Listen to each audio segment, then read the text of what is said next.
Hello दोस्तों, मैं आप सभी का स्वागत करता हूं आपके अपने यूट्यूब चैनल रेम्बो बाबा कंपटीशन में। तो हम पढ़ रहे हैं यूपीएसआई 2025 के लिए मूल विधि। क्या पढ़ रहे हैं? यूपीएसआई 2025 के लिए मूल विधि। मूल विधि में हम पढ़ रहे हैं भाग चैप्टर कौन सा? भारतीय न्याय संहिता BNS, भारतीय न्याय संहिता 2023। तो कल हम पढ़ रहे थे धारा 2। कौन सी? धारा 2 परिभाषा पढ़ रहे थे। परिभाषा में कुछ परिभाषा हमने पढ़ी हुई थी, तो फिर उसके आगे से हम स्टार्ट करते हैं। तो हमको परिभाषा पढ़नी थी 2:21 में। जो धारा कौन सी? धारा 2 का उपखंड कौन सा? 21 में किसकी परिभाषा दी गई थी? तो धारा 2 के उपखंड 21 में परिभाषा दी गई थी किसकी? हम पढ़ रहे थे चल संपत्ति की। किसकी? चल संपत्ति। किसकी? चल संपत्ति की परिभाषा दी गई। ये पता हो या ना हो कि चल संपत्ति क्या है, लेकिन ये पता होना चाहिए कि धारा 2 उपखंड 21 में क्या है? चल संपत्ति। इतना इम्पोर्टेंट है। बाकी के जो है वो याद रहे या ना रहे, लेकिन वो याद रहेगा। कैसे नहीं रहेगा? क्योंकि याद रखेगा। तो चल संपत्ति क्या होती है? समझते हैं कि चल संपत्ति क्या होती है। तो चल संपत्ति वह संपत्ति होती है जिसमें क्या होता है, जो जिसके अंदर क्या आती है, भूमि और वे चीज़ें क्या, जो भूमि से क्या हो, भूबद्ध ना हो। मतलब भूबद्ध मतलब जो भूमि से जुड़ी ना हो। क्या? भूमि से जुड़ी ना हो, या मतलब जो स्थायी ना हो। क्या हो? स्थायी रूप से क्या, भूमि से जकड़ी हुई ना हो। जैसे कि कैसी? जैसे कि जमीन क्या होती है? हमारी खेती होती है, जो जमीन होती है, जो खेती होती है, जो घर मकान होते हैं। क्या होते हैं? जो घर मकान होते हैं वो क्या होते हैं? भूमि से जुड़े हुए होते हैं। तो ये कैसी होती है? ये होती है अचल संपत्ति। ये कैसी होती है? अचल संपत्ति। और चल संपत्ति में क्या आता है? रुपया आता है। हम क्या करते हैं? रुपया को एक जगह से दूसरी जगह ले जा सकते हैं। तो ये क्या? चलायमान है। क्या? चल संपत्ति। यही जो घर है, जो जमीन है, इसी के क्या है, जो क्या है, डॉक्यूमेंट है, जो कागजात हैं, जो दस्तावेज हैं, वो भी कैसी है? चल संपत्ति है। वो भी कैसी है? एक चल संपत्ति है। सोना हो गया, चांदी हो गया, रुपया हो गया, कोई बॉन्ड हो गया, ये सारे के सारे क्या है? हमारी चल संपत्ति है। क्या है? ये चल संपत्ति जो एक स्थान से दूसरे स्थान तक जा सकती हो, वो क्या है? चल संपत्ति। हमारी मोटर कार हो गई, साइकिल हो गई, बस हो गई, ट्रक हो गया, ये सारे की सारी क्या है? चल संपत्ति है। क्या है? ये चल संपत्ति है। तो ये चीज़ समझ में आई होगी। 2, अब देखते हैं 2 की उपधारा 24। 2 की उपधारा 24 में क्या, किसको परिभाषित किया गया है? तो इसमें परिभाषित किया गया किसको?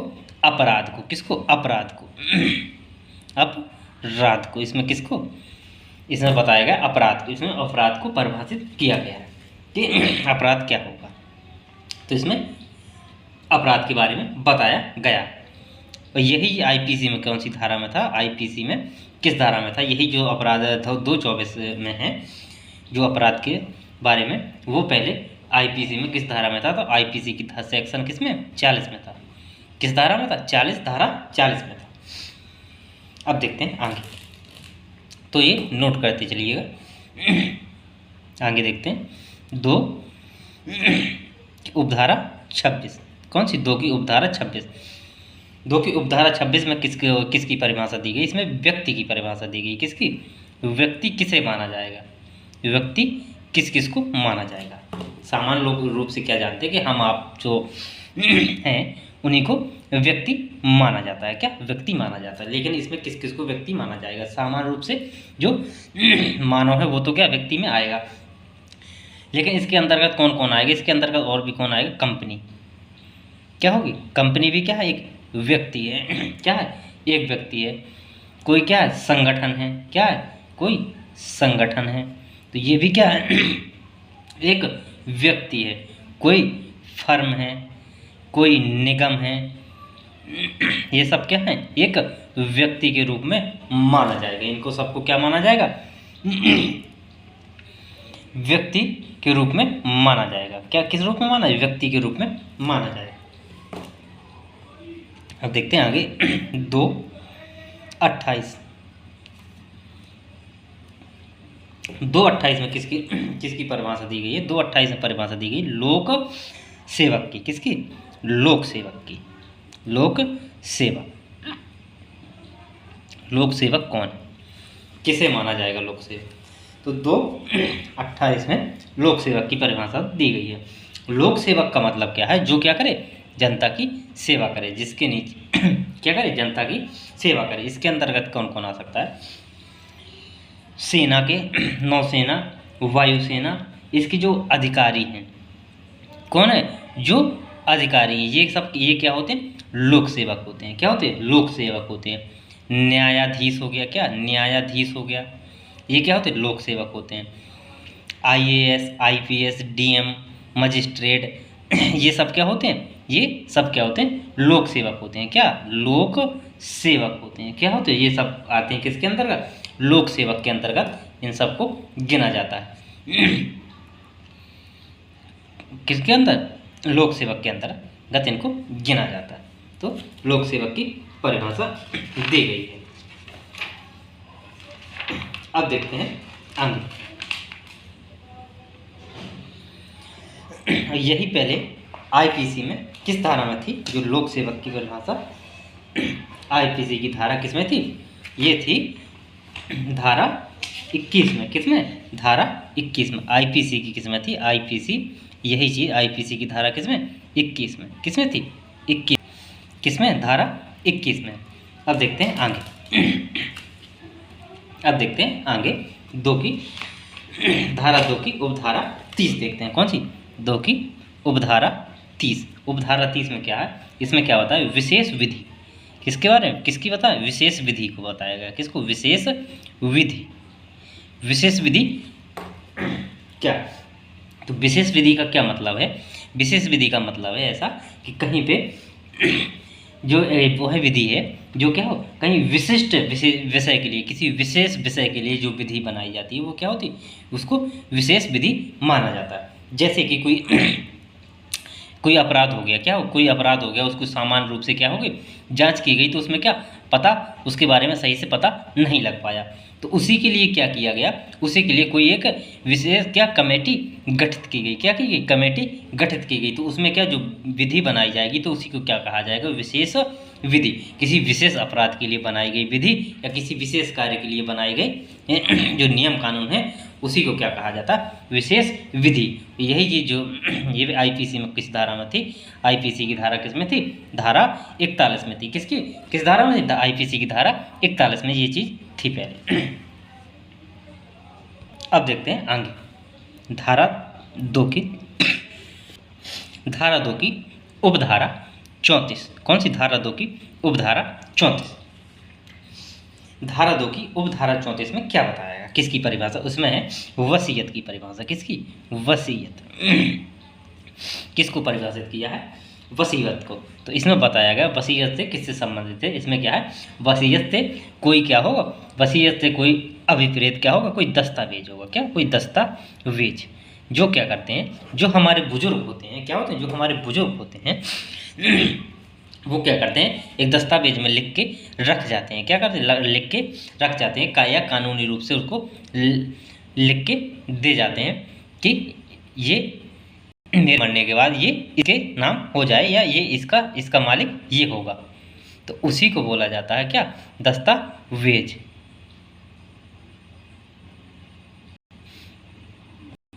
अब देखते हैं आगे 2 की उपधारा 36। धारा 2 की उपधारा 36 में किसकी परिभाषा दी गई? महिला शब्द की। किसकी? महिला शब्द की। तो इसमें किसकी परिभाषा दी गई? महिला शब्द की। क्या बताया गया? किसी भी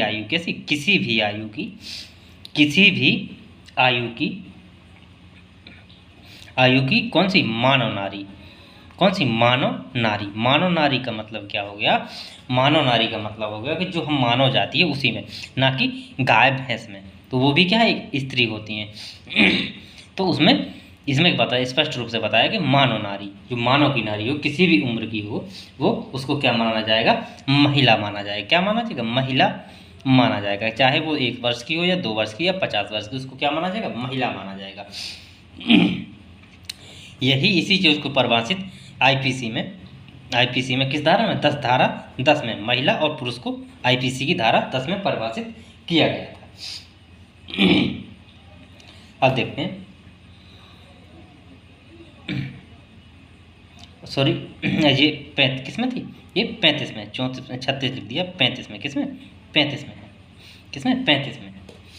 तो ये चीज़, तो हमारी ये धारा 2 हम धारा 2 पढ़ चुके। अब देखते हैं धारा 3 को स्टार्ट करना। देखते हैं धारा 3, धारा 3, धारा 3 में क्या कहा है, धारा 3 क्या कहती है, धारा 3 में क्या कहा, क्या लिखा है, धारा 3 में लिखा गया है कि साधारण स्पष्टीकरण, क्या लिखा गया, साधारण स्पष्टीकरण, क्या स्पष्टीकरण,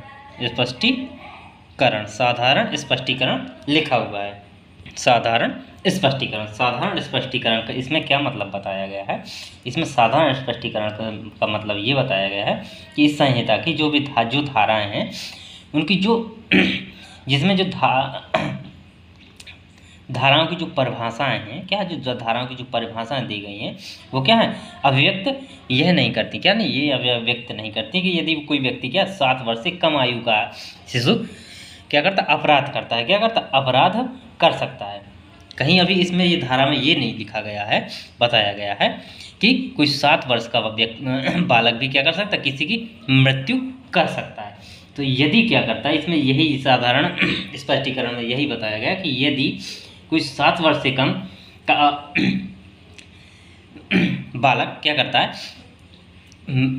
अपराध करता है, तो उसको क्या, उस शिशु के द्वारा किए जाने वाले अपराध को क्या, 7 वर्ष से कम के शिशु के द्वारा किए जाने वाले अपराध को क्या किया जाएगा, उसको अपराध नहीं माना जाएगा। क्या होगा, अपराध 7 वर्ष से कम के शिशु के द्वारा किए गए अपराध को क्या, अपराध नहीं माना जाएगा, या उसको अपराध नहीं है, उसके द्वारा की जाने वाली कोई भी अपराध वो क्या, अपराध नहीं है। ये चीज़ इसमें बताया गया। अब देखते हैं धारा 3 की उपधारा 5 में, धारा 3 की उपधारा 5 क्या कहती है, धारा 3 उपधारा 5 क्या कहती है, धारा 3 की उपधारा 5 यह कहती है कि यदि किसी व्यक्ति के द्वारा क्या, कि यदि किसी व्यक्ति के द्वारा वैसे समझिए कि मान लीजिए एक कोई परिवार है क्या, या कोई एक परिवार में कितने 5 से 6 लोग हैं, कितने 5 से 6 लोग हैं। यदि इन सब की भलाई के लिए यदि कोई व्यक्ति, एक व्यक्ति कुछ का अपराध करता है, क्या करता है, कुछ अपराध करता है, किसके, इन सभी 5 लोगों के लिए, या परिवार या किसी ग्रुप में, मान लीजिए क्या किसी ग्रुप में हैं 5-6 लोग, उन सब के लिए कोई एक व्यक्ति क्या करता है, कोई अपराध करता है उन सब के भलाई के लिए, ठीक है। तो एक व्यक्ति अपराध करता है, तो यदि उस व्यक्ति के द्वारा वो अपराधी ठहराया जाता है, तो उस अपराध के लिए क्या होंगे, जो ये 5-6 लोग हैं वो 5-6 लोग भी क्या होंगे, अपराधी माने जाएंगे। और कैसे माने जाएंगे, ये से माने जाएंगे कि उस प्रत्येक व्यक्ति ने केवल अकेले ही उस अपराध को किया है। क्या किया, उन जितने भी 5-6 व्यक्ति थे, उन सभी व्यक्तियों ने अकेले क्या किया, उस अपराध को किया। तो ये चीज़ कौन सी धारा बताती है, धारा 3 की उपधारा 5 बताती है, क्या उपधारा 5 बताती है। अब देखते हैं धारा 4, अब पढ़ते हैं हम धारा, आगे बढ़ते हैं धारा 4, अध्याय 1 की धारा 4। धारा 4 में क्या है, धारा 4 में क्या, धारा 4 में है, धारा 4 में लिखा है दंड, क्या लिखा है, दंड लिखा है।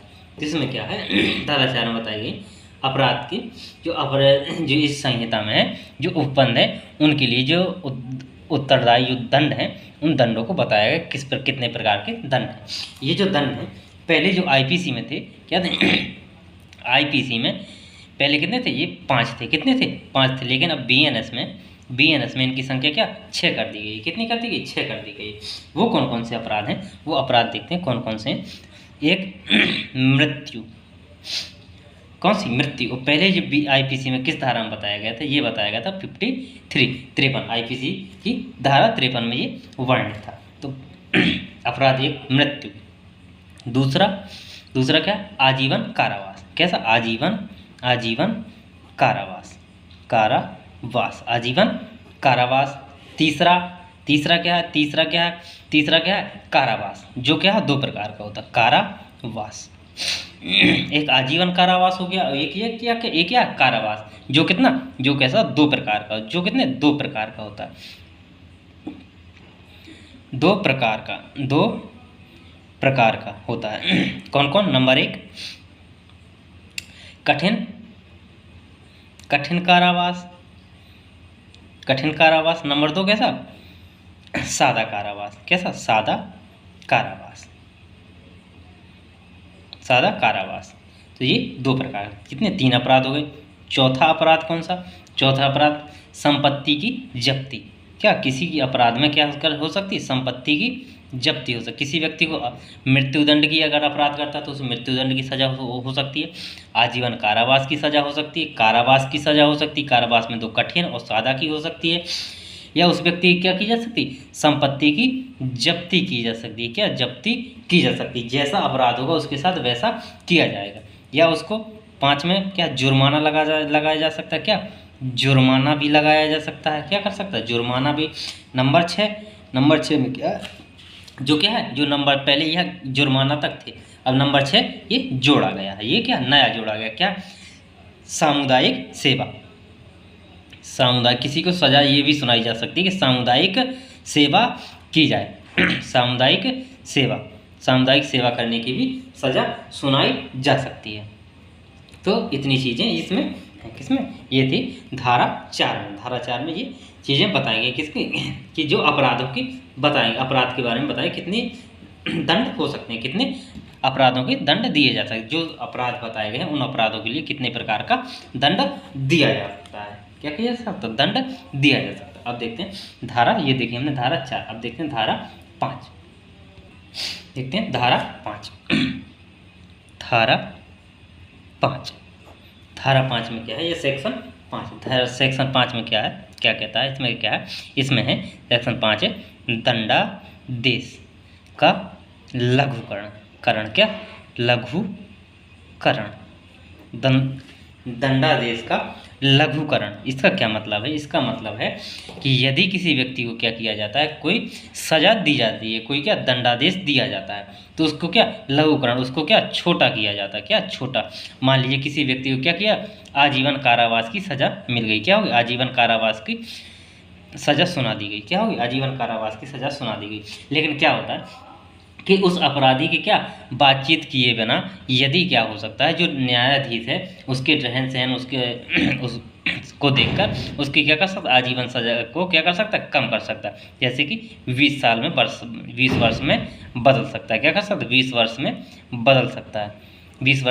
बदल सकता है। किसी को 20 वर्ष की सजा है तो उसको क्या 14 वर्ष की, 15 वर्ष की, किसी भी कारावास में, 10 वर्ष की, 7 वर्ष की, किसी भी कारावास में बदल सकता है। उसको क्या कर सकता है? कम कर सकता है। किसी को मृत्युदंड की यदि सजा हो रही है उसको किसी कारण, तो उसको क्या आजीवन कारावास में बदल सकता है। ये क्या होता है? दंडादेश का लघुकरण किया जा सकता है। क्या हो सकता है? दंडादेश का लघुकरण किया जा सकता है। पहले यही क्या था जो धारा 5 में है, जो दंडादेश का लघुकरण पहले क्या था? आईपीसी में धारा किस में था? आईपीसी की धारा किस में? 54 में था।